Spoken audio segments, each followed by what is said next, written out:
الحمد لله نحمده ونستعينه ونستغفره ونؤمن به ونتوكل عليه ونعوذ بالله من شرور أنفسنا ومن سيئات أعمالنا من يهده الله فلا مضل له ومن يضلله فلا هادي له ونشهد أن لا إله إلا الله وحده لا شريك له ونشهد أن سيدنا وسندنا ومكينا ومدنينا ومولانا محمدا عبده ورسوله أما بعد فأعوذ بالله من الشيطان الرجيم بسم الله الرحمن الرحيم يا أيها الذين آمنوا من يرتد منكم عن دينه فسوف يأتي الله بقوم يحبهم ويحبونه أذلة على المؤمنين أعزة على الكافرين يجاهدون في سبيل الله ولا يخافون لومة لائم ذلك فضل الله يؤتيه من يشاء والله واسع عليم وقال النبي صلى الله عليه وسلم قل آمنت بالله ثم استقم أو كما قال عليه الصلاة والسلام آمنت بالله صدق الله مولانا العظيم وصدق رسوله النبي الأمي الهاشمي المدني الكريم ونحن على ذلك لمن الشاهدين والشاكرين والحمد لله رب العالمين۔ تمام حضرات عقیدت اور محبت کے ساتھ عبادت اور ثواب کی نیت سے نماز میں پڑھا جانے والا درود شریف ایک مرتبہ بآواز بلند پڑھ لیں۔ اللہم صلی علی محمد وعلی آل محمد کما صلیت علی ابراہیم وعلی آل ابراہیم انک حمید مجید۔ اللہم بارک علی محمد وعلی آل محمد کما بارکت علی ابراہیم وعلی آل ابراہیم انک حمید مجید۔ واجب الاحترام عزیزان گرامی، آپ کے سامنے قرآن کریم فرقان مجید چھٹا پارہ سورۃ المائدہ کی آیت نمبر 54 تلاوت کی اور سرکار دو عالم تاجدار مدینہ محمد مصطفیٰ احمد مجتبیٰ صلی اللہ علیہ وسلم کی حدیث مبارکہ پیش کی۔ حدیث قدسی ہے، اللہ کے نبی صلی اللہ علیہ وسلم نے ارشاد فرمایا، اگر دنیا کے سارے انسان مل کر اللہ کی اطاعت میں، اللہ کی فرما برداری میں،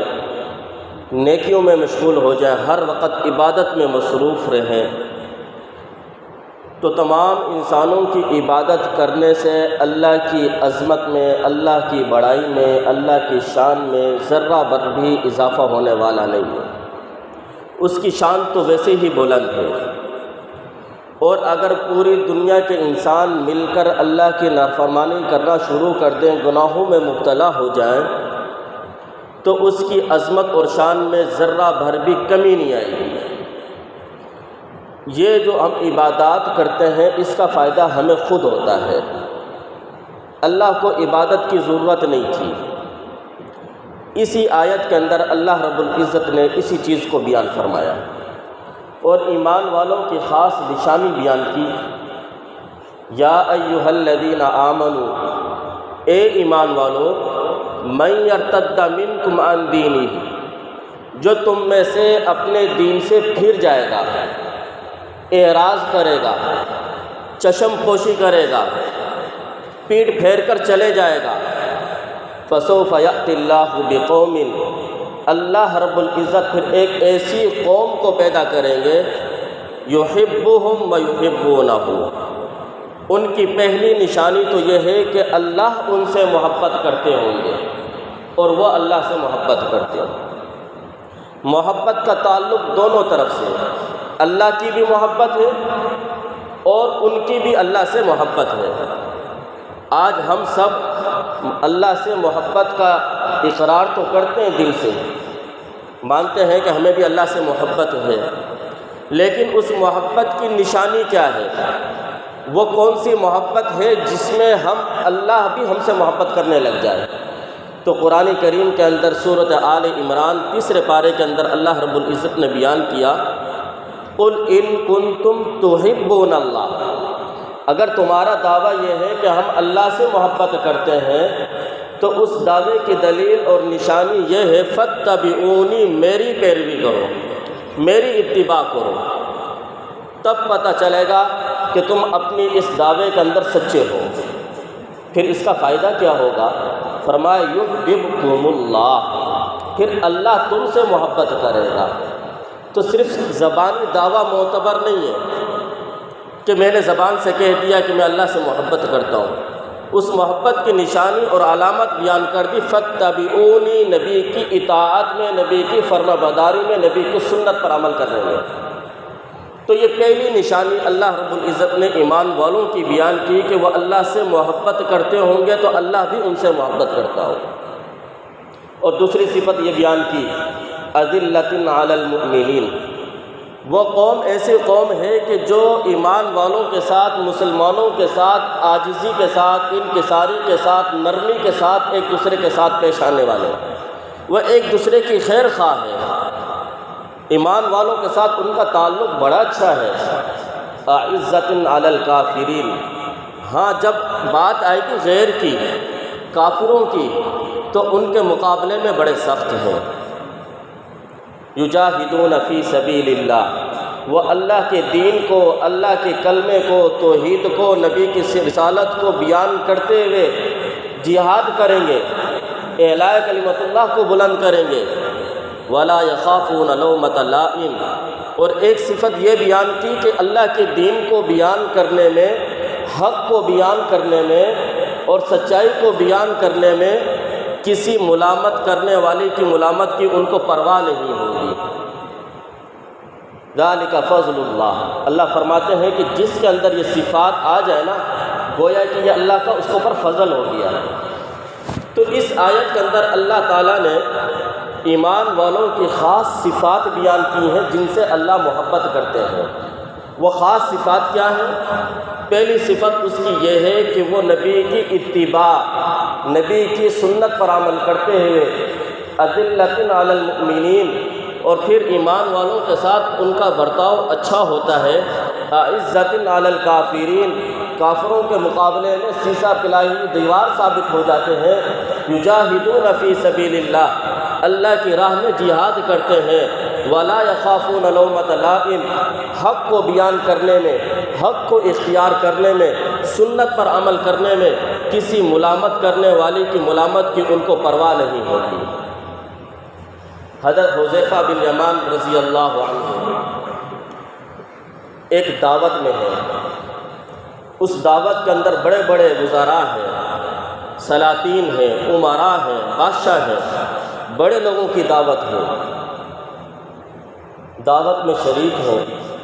کھانا کھانے لگے تو ہاتھ سے لقمہ نیچے گر گیا۔ اب سنت یہ ہے اگر لقمہ روٹی کا نیچے گر جائے اور وہ کسی گندی جگہ پر نہ گرا ہو، صاف دسترخوان پر گرا ہے، میز پر گر گیا ہے، صاف ہے، تو اس کو اٹھا کر کھا لیا جائے۔ اس سے کیا ہوگا؟ تکبر ختم ہوگا، دل میں عاجزی آئے گی اور اللہ کے رزق کی قدردانی نصیب ہوگی۔ تو حضرت حذیفہ رضی اللہ عنہ بڑے بڑے وزراء کی دعوت میں شریک ہیں، دسترخوان پر بیٹھے ہوئے ہیں، کھانا تیار ہو چکے ہیں، میز پر لگے ہوئے ہیں، کھانا کھانے لگے کہ ایک لقمہ ہاتھ سے کچھ گرا نیچے۔ لوگوں نے آنکھوں سے اشارہ کیا، اٹھانا نہیں، یہاں پر بڑے بڑے لوگ بیٹھے ہو۔ کسی نے کوہنی ماری، حضرت یہ نہ کرنا، کیا کہیں گے لوگ، مسلمان صرف یہی ہے کہ نیچے سے اٹھا کر کھا لیتے ہیں۔ تو حضرت حذیفہ رضی اللہ عنہ نے وہ روٹی کا لقمہ اٹھایا اور اٹھا کر کھا لیا، اور ایک جملہ ارشاد فرمایا، اس جملے کو سونے کے پانی سے لکھنے کے قابل ہے۔ حضرت حذیفہ رضی اللہ عنہ فرمانے لگے، اتترک سنت حبیبی، کیا میں اپنے محبوب کی، اپنے حبیب کی سنت کو چھوڑ دوں؟ لہؤلاء الحمقاء، ان بیوقوفوں کی وجہ سے، ان اجمیوں کی وجہ سے، کہ یہ لوگ کہیں گے کہ یہ مسلمان یہی ہیں جو نیچے سے اٹھا لیتے ہیں۔ ہاں، نبی کی سنت پر عمل کرنے میں اگر مجھے کوئی ملامت کرتا ہے، لان تان کرتا ہے، میں اس کو برداشت کر لوں گا، لیکن نبی کی سنت کو نہیں چھوڑوں گا۔ آج کیا ہوتا ہے، ہم شادی کے اوپر ہر قسم کے بے حیائی کا ارتکاب کرتے ہیں، گناہوں کا ارتکاب ہو رہا ہے، وہاں پر ہم گانے چل رہے ہیں، میوزک چل رہی ہے، ہمیں اتنی بھی شرم نہیں آتی کہ اپنی بیٹی کو برائے مردوں کے سامنے اس کے جو فوٹوگرافی ہوتی ہے نچوایا جا رہا ہے سب کے سامنے۔ شرم ختم ہو چکی ہے ہمارے۔ ایسے لوگ کئی مرتبہ دیکھا، ہمارے بیان میں بھی ہوتے ہیں، جب انہوں نے شادی کو بلایا نکاح کے موقع پر، تو میں خود جو ہے شرم کے مارے پسینہ پسینہ ہو جاتا ہوں کہ یہ بندہ سفید داڑھی والا سب کچھ جانتا ہے، تو کہ حضرت کیا کریں، بس مجبور ہو گئے تھے، کیا کہتے ہیں، گھر والوں کا اتنا زیادہ پریشر تھا، تو آپ بھی تو مجبور کر سکتے تھے، انہوں نے آپ کو مجبور کر دیا، آپ مجبور کر ان کو کر دیتے، میں شادی میں شریک نہیں ہوں گا۔ جس شادی کے اندر اللہ کے رسول کو ناراض کیا جا رہا ہے، سنتوں کا مذاق اڑایا جا رہا ہے، اللہ کو ناراض کیا جا رہا ہے، میں کیوں شریک ہوتا ہوں اس شادی میں؟ تو حضرت حذیفہ رضی اللہ عنہ فرمانے لگے، اگر اس سے وہ لوگ لان تان کریں گے، اگر وہ لوگ میرے اوپر باتیں بنائیں گے، تو میں اپنے محبوب کی سنت کو چھوڑ نہیں سکتا ان کی وجہ سے۔ یہی صفات تو پھر صحابہ کے اندر تھی، جن کے بارے میں اللہ نے کہا اولئک هم المؤمنون حقا، سچے مومن تو یہی ہیں، اولئک هم الصادقون، صحیح بات، صداقت والی بات تو یہی کہنے والے ہیں، اولئک هم الراشدون،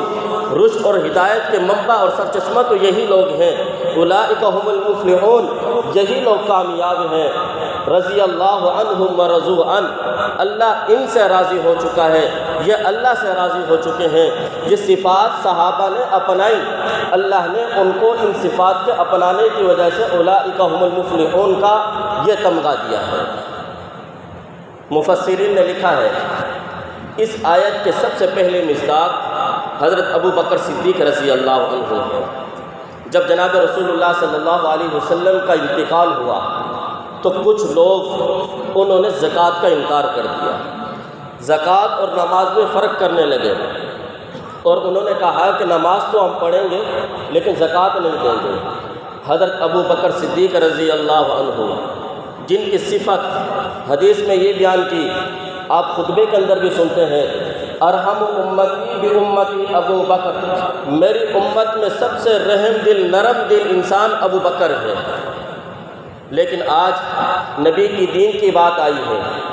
آج زکوٰۃ، منکرین زکوٰۃ کی باری آئی ہے، یہی ابو بکر ہاتھ میں تلوار لے کر کھڑے ہو جاتے ہیں اور کہنے لگے، جو زکوٰۃ کی ادائیگی کا انکار کرے گا میں اس کے خلاف جہاد کروں گا۔ جو نبی پاک صلی اللہ علیہ وسلم کے زمانے کے اندر بکری کے گلے کے اندر جو رسی باندھی جاتی ہے،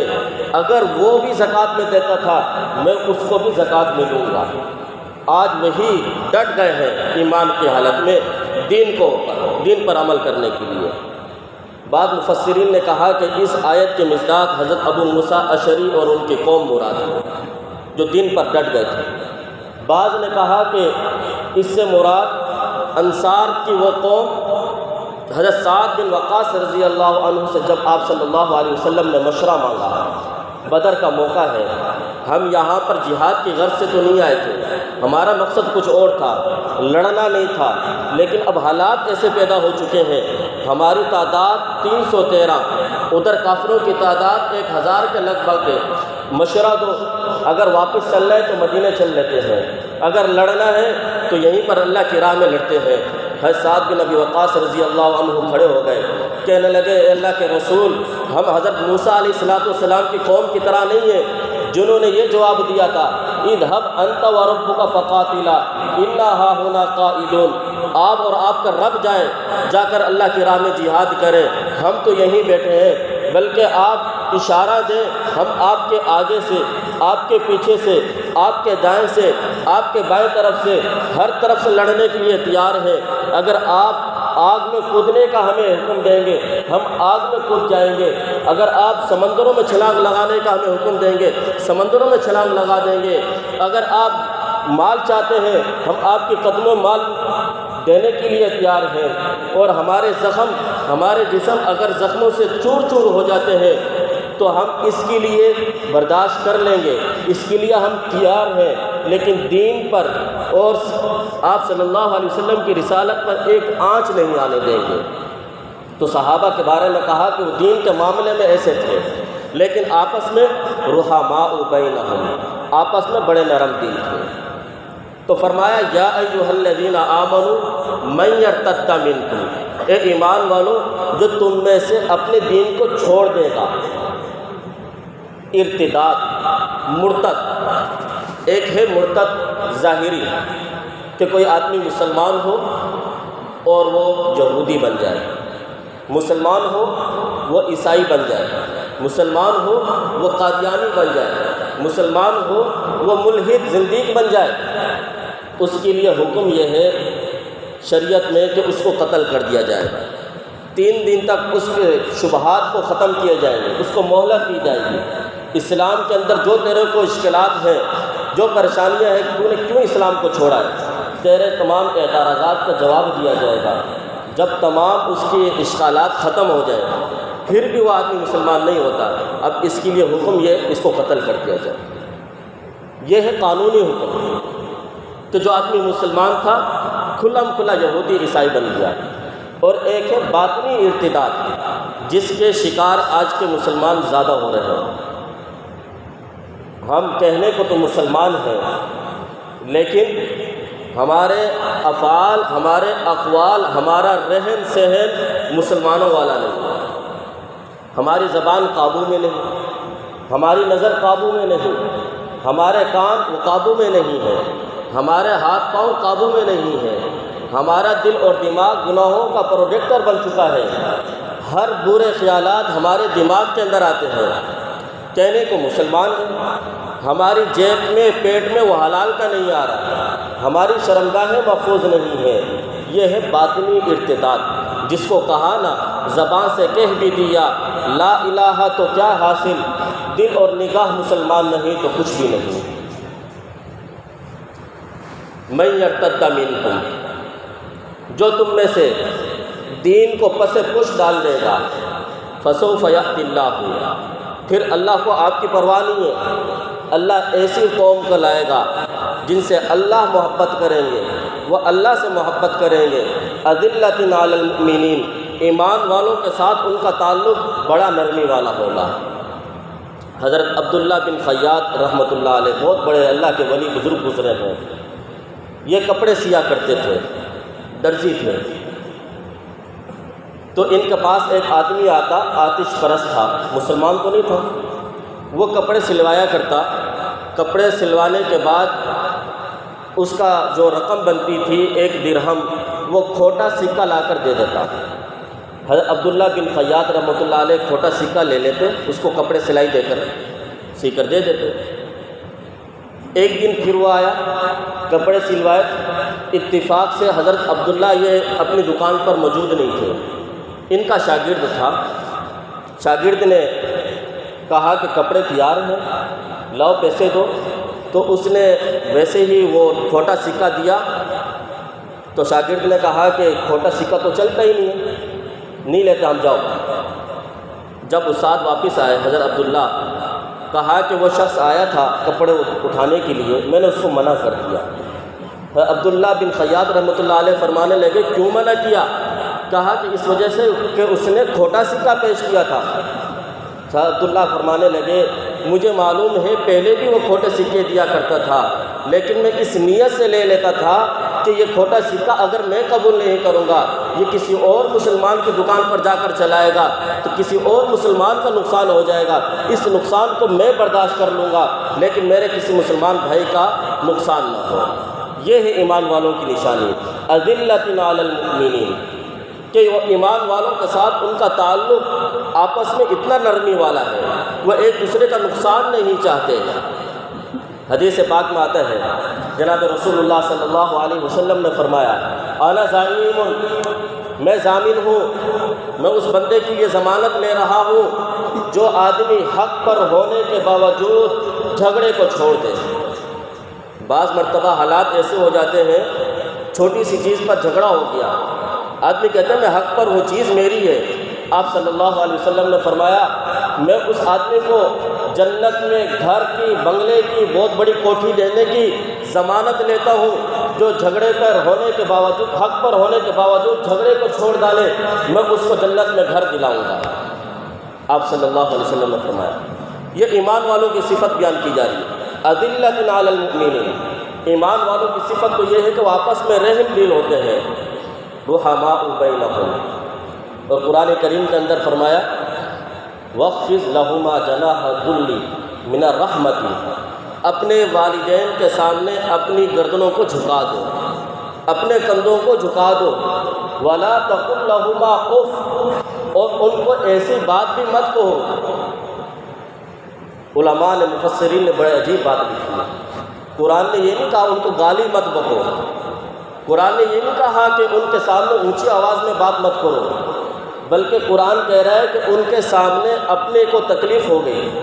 کسی کو تکلیف ہے، تکلیف کی وجہ سے وہ اف کر رہا ہے، رو رہا ہے، تو کہا وَلَا تَقُلْ لَهُمَا اُفٍّ، اپنے والدین کے سامنے اف تک مت کرو کہ وہ تمہاری تکلیف کو دیکھ کر خود تکلیف میں آ جائیں گے، ان کو تکلیف ہوگی۔ تو قرآن ہمیں سبق دے رہا ہے۔ علماء نے کہا کہ یہاں پر اف کہنے سے منع کیا ہے، گالی دینا تو بہت اوپر کی بات ہے،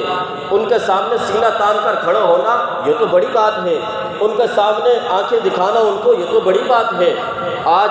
بڑے افسوس کے ساتھ ہم یہ کہتے ہیں کہ ہمارے بچے بگڑ گئے ہیں، ہمارے بچے بگڑ گئے ہیں، لیکن یہ نہیں دیکھتے کہ اس سے پہلے کیا حالات تھے۔ اس لیے قرآن کریم کے اندر والدین کے ساتھ حسن سلوک کے ساتھ ان کے ساتھ رہنے کا حکم دیا گیا، وَاخْفِضْ لَهُمَا جَنَاحَ الذُّلِّ۔ والدین کو کہا کہ ماں کے قدموں کے نیچے جنت ہے، باپ جنت کے دروازوں میں سے ایک دروازہ ہے جس سے اس کے والدین دنیا میں راضی، اللہ اس سے راضی ہے، جس کے والدین اس سے ناراض ہو جائیں گے اللہ اس سے ناراض ہو جائے گا۔ تو یہ تو خاص حکم دیا جا رہا ہے، اور ایمان والوں کی صفت تو یہ بیان کی کہ والدین کے ساتھ نہیں، اذلۃ علی المؤمنین، ان کا تعلق تو تمام ایمان والوں کے ساتھ یہ ہوتا ہے، وہ بڑے نرمی کے ساتھ ملتے ہیں، احسان کے ساتھ ملتے ہیں، اور پھر حکم دیا وَأَحْسِنْ إِلَىٰ مَنْ أَسَاءَ إِلَيْكَ، جو تیرے ساتھ برائی کے ساتھ پیش آئے تو اس کے ساتھ اچھائی کے ساتھ پیش آئے، برائی کا بدلہ برائی سے نہیں، اچھائی کے ساتھ دو۔ تو یہ حکم قرآن کریم کی ان آیات کے اندر اللہ تعالیٰ نے بیان کیا، یہ صفات بیان کی ہے۔ اللہ تعالیٰ سے دعا ہے اللہ تعالیٰ ہمیں بھی ان صفات پر قائم رہنے کی، اس پر ثابت قدم رہنے کی توفیق عطا فرمائے، نبی پاک صلی اللہ علیہ وسلم کی ہر سنت کو اپنانے کی توفیق عطا فرمائے۔ نبی کے طریقوں کو اپنانے میں اگر کوئی ملامت کرتا ہے اس کی ملامت کی پرواہ ہے، لیکن نبی کا طریقہ نہیں چھوٹنا چاہیے۔ اللہ تعالی ہمیں ان باتوں پر عمل کرنے کی توفیق عطا فرمائے۔ وآخر دعوانا الحمدللہ رب العالمین۔